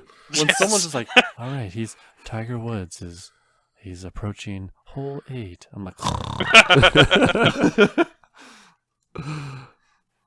Shplig at Dopalicious on Twitter. He said his obsession, nachos, period. To the point where my wife would tell me I can't have them when we go out. So many places have such good nachos. Traditional, barbecue, Italian, sushi nachos. All good. sushi nachos? That's what I'm talking about. I need to find this place. I know, right? Mike, you are banned. Marc banned you. That's the first official ban from Marc Boucher. I've never thought that ever come out of his mouth. That is no. You just Wait, no. You let don't me do finish then, because you'll ban him even more after this. Okay, here we and go. here, you Let ready? me get the hammer ready. And if it's soggy, then get those poorly marketed but still delicious chilaquiles out of my face. Chilaquiles. Chilaquiles? Also, he doesn't like soggy. I thought he was going to say he likes the soggy nachos. I was like, ooh, woo. Just threw up in my mouth. Sushi nachos, though, I want to see this. Is that like raw fish with nacho chips? Sounds delightful. I mean, I would try it. Don't get me wrong. Yeah, I gotta be honest. I would try it too, just to see. Any food obsessions you guys got? Shplig brought up nachos. Do you guys have any foods that you have obsessed about? I think I'm obsessed with Chipotle. Yeah. They deliver right now too. With this whole thing going on. Dangerous. That is dangerous. It's unbelievable. For me, it's the big 3 right now in terms of like getting lunch out. It's Chipotle, Jersey Mike's, Chick-fil-A. Oh, good. I mean, I'm not a huge fan of Jersey Mike's, but Chick-fil-A is delightful. That's God's chicken. Oh my goodness! I went to the grocery store this past weekend, and right next to the grocery store is a Chick-fil-A, and they had 4 lanes open in their drive-thru. That place is always crazy. 4 man. lanes. Man. Whoa! It was like entering an amusement park. How crazy it was. Yeah, they've got that down to a science. Worth it, And they do. Like it's they awesome. they were just like people were just driving through like 35 miles an hour getting their food. Just throwing it in the window. Give it a toss. Roll that window down. They were that good. Yeah. They have t-shirt guns that just shoot out chicken nuggets. Thank you, my pleasure. Well, I will say, given what's been going on lately with the quarantine, I definitely have a hankering for just ordering Uber Eats or pizza. I mean, any night of the week, if the wife just starts saying "peh," and I'm like, "Pizza?" No, that's not what I was going to say. Yes, you were. It's pizza. We're doing it Finishing now. your sentence. That's right. Finishing each other's sandwiches with pizza. Pizza sandwiches, Ronnie. That's Pinocchio, and you're like, Hey, there we go. Yeah. But for me, man, every morning it's coffee. Like I have to say that's my first thought waking up. It's God and coffee. It's like, God, thank you for coffee. And then I drink it, and it's wonderful. Wondrous goodness. That's me in my land of milk and honey, a.k.a. Dunkin' Donuts. Yeah. Shug. That's right, Shug. Milk and sugar. Yeah. Corey, you got any food obsessions? Past, present, or future? Foods that I hope I get obsessed with? Maybe. Maybe. Man, obsession. I would say we do have a really good sushi place here in town. That's as shocking as that may be to be landlocked. With nachos? No. Yeah. I'm going to have to do some research on that, though. I can only throw up in my mouth but so many times. Thank you, Mike, for adding that to our list of ways to make Marc throw up in his mouth. We have toilet talk, sushi, Oh, you have a list? baseball. Yeah, Toilet those Of course three. he has a list. Those three. We can talk about talk, I'm sushi, a baseball, plumber. and toilet talk. Yeah, that's right. Oh, Corey, that's right. Let's go down that lane. Yes, tell us a story. Tell us 3 stories. And Corey was never on the show again. Come on, man. Top, just the worst, most disgusting experience ever. Let's hear it. Yes. No. Let's close the show out with this. Yes. Marc, mute your headphones. Go ahead. It's fine. Get out of here. He's leaving. He's really doing it. Oh. I don't think I can do that to Mark. I like Mark too much. Fine. You're no fun. Listen, I was a janitor, so I wasn't as full on as you were, but He's been there. He's been around the block. I've been around the block. That's true. I guess. Yeah. All right. All right. Any last minute obsessions we want to share? Addictions? All those good things? No addictions. I have a question for Corey. So Yes. when my stepbrother comes to town, he always makes fun of us here in Ohio for saying pop. Oh God. They say soda. Yes, he is correct. You use soda, correct?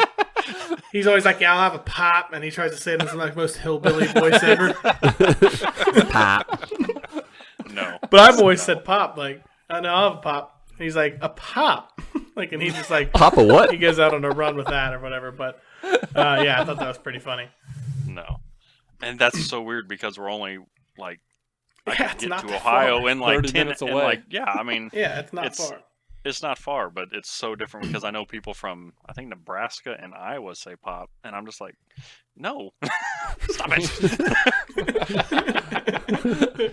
Now, do you accept soda pop? It includes both. It's all inclusive.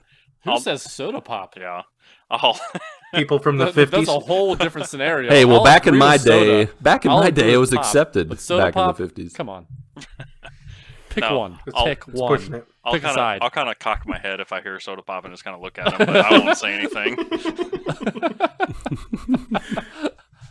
Like, really? This is America. This is- Soda or pop. Not both. Not both.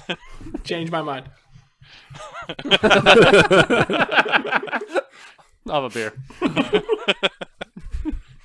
Soda pop beer, that sounds weird. Ugh. Ugh. I mean, it's bad enough that Patrick. Never mind. Not going. Yeah. Add that to the list. Of No, what you will can go make ahead and me say throw that's a up. great way to start a sentence and a conversation. You can finish the sentence, Corey. It's okay. No, it's good. I'll keep that to myself. You made no. Mark throw up in his mouth a couple times, so Oh, no. I feel like I kind of hear Long John Silver's coming. I don't know. I can't Yes. tell. Ooh. No, okay. Since you guys brought that up. Yes. Yes. Long John Silver's is good in doses. Not all the time, but yes. Give me some of the fish fillets and the French fries and give me the malt vinegar all over it and I'm good to go. Yeah, give me Keeping some of it that alive. too, and I'll throw it in the trash. doses of garbage bags. Oh my goodness. Oh, man. All right. Well, with that, I think that's all for this obsessively compulsive chat with our buddy Corey. If you'd like to connect with us beyond listening, remember to check us out on Twitter at the GMG Podcast or Discord. The link is on Twitter, our Twitter profile, and sometimes it's in the show notes if you're lucky. Discord, like Tahiti, is a magical place where we are greeting one another every morning, afternoon, evening, or night, sharing dad jokes or talking about the latest TV shows and video games. But if it's not for everyone, so if you're more old school, then you can also email us at, the Good Morning Guys at gmail.com. I emphasize that at a little too much. You confuse the young folk that are like, people still use email? If you want to practice your radio voice, you can also call us at 929. Wait, Corey, where can you call us? I already gave you a hint. I don't know. Oh, So close. That's perfect. I had Exactly. Yep, 929, I don't know. Please call that, see what happens. Tell us about it. Then call us at 929-GMG-GUYS. Leave a message, ask a question, and let your voice be heard. Speaking of what should be heard, Mark, what are the latest additions to the GMG music playlist that any and all can hear on Spotify and Apple Music? yes, the Good Morning Guys morning playlist, which you can find on Spotify or on Apple Music. Thank you so much, Bernabie, for holding things up on the Apple Music end while I hold up the Spotify for it. And obviously, since we are talking about obsessions, I decided to go on a mission and find some songs that are kind of centered around that topic. And it turns out many of them are either just romantic sappy or borderline stalkerish. So I kind of had to be careful with what songs I picked. because a lot of them were very inappropriate. The ones that I was Oh, right. Spring break. Woohoo! Yeah. So the first song that I'm picking is Blondie's One Way or Another. Nice. Which is a classic. The second tune I'm picking is The Police's Every Breath You Take, which is very stalkerish, but that's about as far as we're going to You're get. very romantic. There's a fine line. Yeah, I would ask Sting that question, because he's the one who wrote it, and it is definitely not romantic. He wrote it about you. That's romantic if Sting did that. Yeah. And finally, the song "Hysteria" from the band Muse. So I'm a pretty big Muse fan. I love their stuff. So I hope those cure your obsessions and help you get your good morning on. All right, Mark, thanks so much for that. And next week, folks and joiners, we will be joined by Chris Edgerly, the voice of Pathfinder in Apex Legends. And I don't know about you, but Mark is pumped for this one. I am too. Yep. Because I get to learn about who he actually is, who he actually voices, besides Pathfinder and nobody else. Yeah, he's got a lot of credits to his name. Not Revenant. Nope. Sure ain't that That's one. it. All right. Alrighty then. Marcy B, Patty N, Ronnie J, and Corey P, along with you, our beloved friends, family, and joiners. Go get your good morning this week, and may God bless and guide your lives as you live, as you work, and as you game. 1, 2, 3, 4.